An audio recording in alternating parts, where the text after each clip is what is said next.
Hai teman-teman, ketemu lagi dengan Fajri. Kali ini kita masih akan ngebahas tentang materi-materi di manajemen keuangan. Dan kali ini aku akan ngecoba ngejelasin secara simpel tentang derivative option. Apa sih itu option? Option atau opsi adalah kontrak yang memberikan kita hak untuk membeli atau menjual aset di harga tertentu dalam jangka waktu tertentu.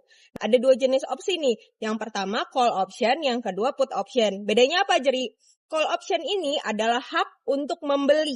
Nah, ini cocok kalau kita yakin harga aset yang ingin kita jaga itu, yang ingin kita beli di kemudian hari, itu akan naik.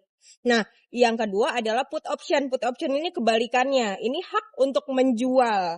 Hak untuk menjual aset di masa depan ketika kita yakin atau kita memprediksi harga aset tersebut akan turun. Aset yang menjadi aset dasarnya ini bisa apa aja, termasuk saham, emas, mata uang, ataupun komoditas-komoditas lainnya ya. Kita akan buat simulasi simpel nih. Kita di sini akan memakai mata uang sebagai aset dasarnya. Untuk simulasi call option, misalnya nih, sekarang kurs USD itu adalah 15.000 per 1 USD-nya. Dan kita yakin di masa depan nilai USD terhadap IDR akan naik. Makanya kita beli call option dengan harga yang akan kita beli di masa depan nanti 15.000 dengan premi yang akan kita bayarkan 500 dan masa berlakunya itu 1 bulan. Jika dalam 1 bulan ke depan, kurs naik jadi 16.000. Kita karena udah beli call option tadi, kita tetap bisa beli USD di harga 15.000. Keuntungannya jadi harga kurs yang sebenarnya 16.000 dikurangin harga yang kita strike, yang kita kunci tadi 15.000 dan dikurang premi yang udah kita bayar 500 perak nih. Berarti kita dapat keuntungan 500 per USD. Kalau misalnya nih selama 1 bulan ke depan kursnya tetap 15.000 atau malah turun.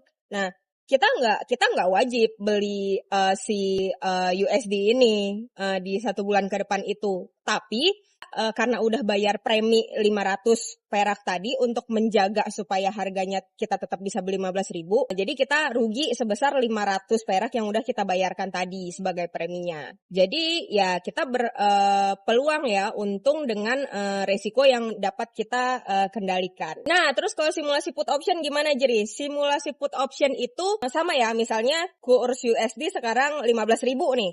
Nah, kita beli put option dengan harga yang kita kunci sebesar 15.000.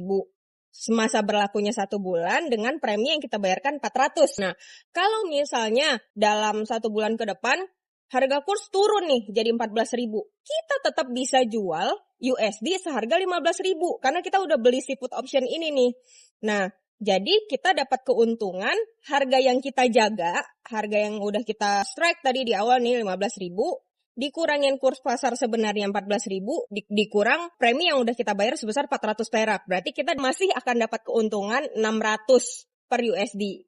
Nah, kalau kita memutuskan untuk jual, kalau kita ambil tuh optionnya, opsi. Jadi kita nggak wajib ya, kita cuma punya hak. Nah, kalau misalnya kursnya tetap 15.000 atau malah naik nih, kebalikan dari perkiraan kita karena ini namanya hak, kita nggak wajib ngejual USD yang kita punya sebesar 15.000. Tapi jatuhnya ya kita rugi premi 400 yang udah kita bayar tadi. Nah, dengan put option ini kita bisa dapat keuntungan dari penurunan harga tanpa harus benar-benar kita jual atau kita ambil si opsinya itu. Nah, jadi basically dari option ini keuntungannya kita bisa melindungi aset yang kita kunci tadi harganya ya, atau mendapatkan untung dengan modal yang lebih kecil gitu. Nah, risikonya ada juga dong, ada keuntungan pasti ada juga resikonya. Resikonya ya kalau prediksi kita salah, ya seperti simulasi tadi kita akan kehilangan premi yang udah kita bayar tadi. Nah, jadi kita harus benar-benar berhati-hati nih kalau pakai option ya, mau ambil put atau call atau malah kita nggak usah pakai option sama sekali. Jadi seperti itu penjelasan singkat tentang call dan put option dengan kita tadi ambil contoh mata uang ya sebagai aset dasarnya. Semoga dapat dipahami. Kalau ada pertanyaan bisa tulis di kolom komentar atau mungkin kalau punya pendapat lain juga bisa ditulis di kolom komentar. Nanti kita diskusi bareng-bareng di sana ya. Terima kasih. Sampai jumpa di video selanjutnya. Dadah.